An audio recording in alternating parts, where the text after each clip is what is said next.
ओम शांति। आज 12/12/1978 के महावाक्य सुनेंगे।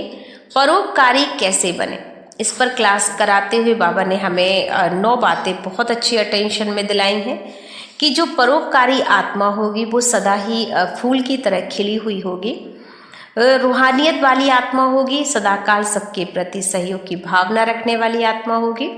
तो जिसमें से पहला पॉइंट बाबा ने बच्चों को बताया कि परोपकारी अर्थात हर समय बाप समान होगी, हर आत्मा के गुण मूर्त देखने वाली होगी, माने किसी को भी वो अवगुण नहीं देखेगी, सब में गुण देखने वाली होगी।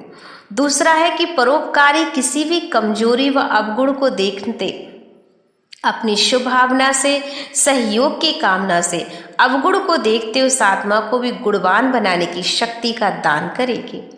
तीसरा जो नंबर है कि परोपकारी अर्थात सदा बाप समान स्वयं के खजानों को सर्व आत्माओं के प्रति देने वाला दाता रूप रखेगी।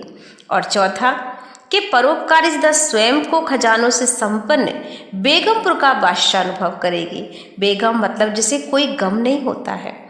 पांचवा, परोपकारी अर्थात सदैव विशेष रूप से अपनी मनसा अर्थात संकल्प शक्ति के द्वारा, वाणी की शक्ति के द्वारा, अपने संग के रंग के द्वारा, संबंध के स्नेह के द्वारा खुशी के अखंड खजानों से अखंड दान करने वाली होगी। जो भी उसके संपर्क में आएगा सबको वो भरपूर ही कर देगी। और छठवां, वह आत्मा जो होगी एक बात का परिवर्तन आत्मा का 10 बातों का परिवर्तन होगा, मेरा होगा ऐसी भावना नहीं रखेगी। वो परोपकारी जो आत्मा होगी महादानी होगी, और महादानी बनने के बजाय सौदा करने वाली सौदागर बन जाती है। इतना ना दे तो मैं इतना दूंगा, क्या मैं सदा मैं ही झुकता रहूंगा, मैं ही देता रहूंगा, कब तक मैं करूंगा। ये संकल्प देने वाले के नहीं हो सकते।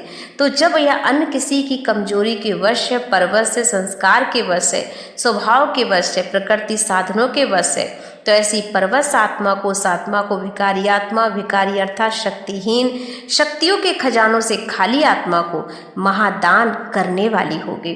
तो इस तरह से वो आत्मा कभी भी ये भाव नहीं रखेगी, ये मूल भाव नहीं करेगी कि ये बदले तो मैं बदलूं। वो यही रखेगी कि नहीं, मुझे देना है, कोई मुझे दे या ना दे। और 7वां नंबर कि परोपकारी अर्थात भिकारी को भी माला माल बनाने वाली होगी, अपकारी के ऊपर भी उपकार करने वाली होगी, गाली देने वाले को भी गले लगाने वाली होगी।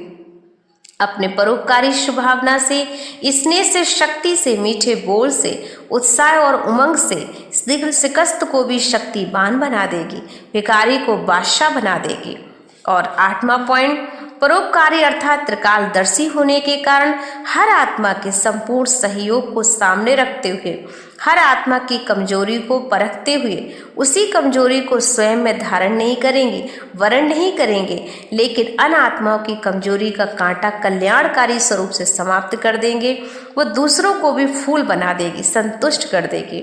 और 9वां पॉइंट, जिसके प्रति वह निराशा देखेगी ऐसे व्यक्ति को भी ऐसी स्थिति में सदा के लिए आशा का दीपक जगा देगी। जब आपके जड़ चित्र अभी तक स्नेह के अनेक आत्माओं की अल्पकाल की मनोकामनाएं पूर्ण कर सकते हैं, तो आप दिव्य आत्माएं कैसे ना किसी की मनोकामनाएं पूर्ण करेंगी।